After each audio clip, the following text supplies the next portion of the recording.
तो चलिए आज उन कहानियों की चीर-फाड़ करते हैं जो अक्सर हमारी रातों की नींद उड़ा देती हैं। ये हैं अनकहे किस्से, मतलब इंटरनेट पर सुनाई जाने वाली वो कहानियाँ जो हमारी लोक कथाओं का ही एक नया रूप है। और ये हमें बताती हैं कि आखिर प्रेत आत्माओं और बदले की आग में जलती रूहों की कहानियाँ आज भी हमें इतना क्यों डराती हैं और साथ ही अपनी तरफ खींचती भी हैं। ज्यादातर होता क्या है, हर कहानी की शुरुआत एक चेतावनी से होती है। एक ऐसी वार्निंग जिसे कभी भी नजरअंदाज नहीं करना चाहिए। गांव के एक बुजुर्ग थे, राम स्वरूप बाबा। उन्होंने ये बात बड़े ही संजीदा अंदाज में एक नए लड़के अजय से कही थी। देखिए, ये सिर्फ एक कहानी नहीं है, बल्कि राजनपुर गांव का एक ऐसा अनलिखा कानून है जिसे तोड़ने की कोई हिम्मत नहीं करता। एक ऐसा नियम जो स्याही से नहीं बल्कि डर और गांव के काले इतिहास से लिखा गया है, जिसे गांव वाले आज तक भूल नहीं पाए हैं। लेकिन अजय, जो शहर की चकाचौंध से आया था, उसके लिए ये सब सिर्फ गांव वालों का अंधविश्वास था, एक पिछड़ी सोच जिसे वो अपनी समझदारी से आसानी से खारिज कर सकता था। पर जब चेतावनी को नजरअंदाज किया जाता है तो अंजाम अक्सर बहुत भयानक होता है। मूसलाधार बारिश ने अजय के पास कोई और रास्ता छोड़ा ही नहीं और उसे मजबूरन उसी पीपल वाले रास्ते पर अपने कदम बढ़ाने पड़े। शुरुआत में तो जंगल की रात में बस झींगुरों का ही शोर था, लेकिन ये शांति ज्यादा देर तक नहीं टिकने वाली थी। बहुत जल्दी उस शोर की जगह किसी और खौफनाक आवाज ने ले ली। अजय ने फौरन पलटकर अपनी टॉर्च की रोशनी घुमाई, पर वहां कोई भी नहीं था। फिर भी उसे ये एहसास होने लगा था कि वो अकेला नहीं है, कोई है जो उसे देख रहा है। और फिर उसे एक ऐसी आवाज सुनाई दी जिसे वो शायद अपनी पूरी जिंदगी नहीं भूल पाएगा। घने अंधेरे में से किसी औरत के सिसकने की आवाज आ रही थी। उसने हिम्मत करके आवाज लगाई, पर जवाब में सिसकियां और भी तेज हो गईं। टॉर्च की कांपती हुई रोशनी में जो दिखा, उसे देखकर अजय की तो मानो रूह ही कांप गई। सफेद साड़ी में एक औरत खड़ी थी। लंबे बालों ने उसका चेहरा ढका हुआ था और उसका पूरा लिबास खून से सना हुआ था। और बस इसी एक पल में अजय का वो शहर वाला सारा लॉजिक, सारा वहम, सब कुछ हवा हो गया। क्योंकि जब उस औरत ने अपना चेहरा ऊपर उठाया ना, तो उसकी आंखों की जगह सिर्फ दो खाली गहरे गड्ढे थे। वो एक पल था जब उसका सारा शक चीखते हुए खौफ में तब्दील हो गया। ये कोई और नहीं बल्कि राधा की आत्मा थी, जो बरसों से भटक रही थी, सिर्फ अपने लिए न्याय मांगने के लिए। उसकी बस एक ही मांग थी, एक ही मकसद था, अपने कातिल तक पहुंचना।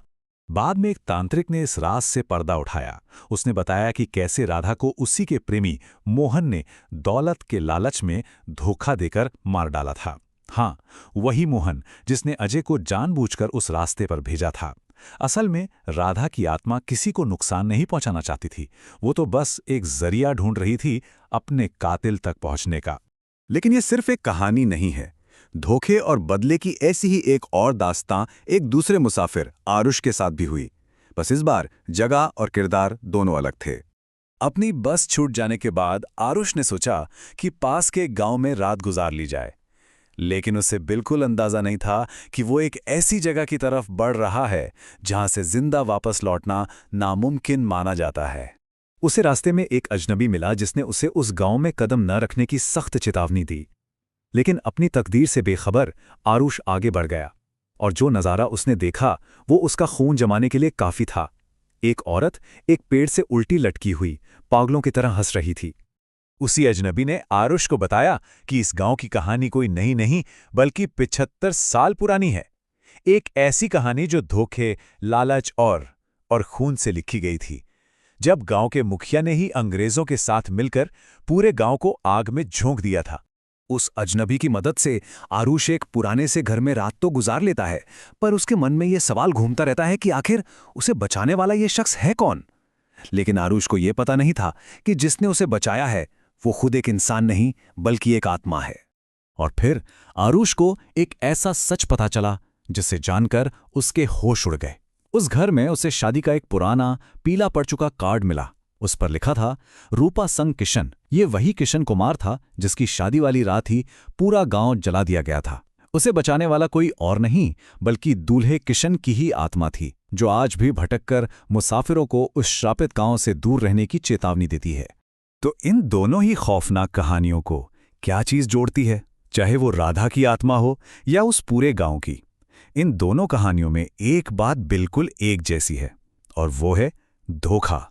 ये कहानियां यही बताती हैं कि सबसे गहरा खौफ किसी अनजान ताकत से नहीं, बल्कि भरोसे के टूटने से पैदा होता है। चाहे वो एक प्रेमी का धोखा हो या फिर एक मुखिया का। ये आत्माएं सिर्फ डरावनी नहीं है, बल्कि ये उन लोगों की अनसुनी कहानियां हैं जिन्हें कभी न्याय नहीं मिला। तो ये सब हमें एक आखिरी सवाल पर लाके खड़ा कर देता है कि शायद असली खौफ भूत प्रेतों में है ही नहीं। असली खौफ तो उस नाइंसाफी में है, उस अन्याय में है जो इन आत्माओं को जन्म देता है। तो अगली बार जब कोई ऐसी कहानी सुनने को मिले तो बस एक बार जरूर सोचिएगा कि क्या ये सिर्फ एक कहानी है या किसी की एक अनकही दास्तान है जो आज भी अपने इंसाफ के लिए भटक रही है।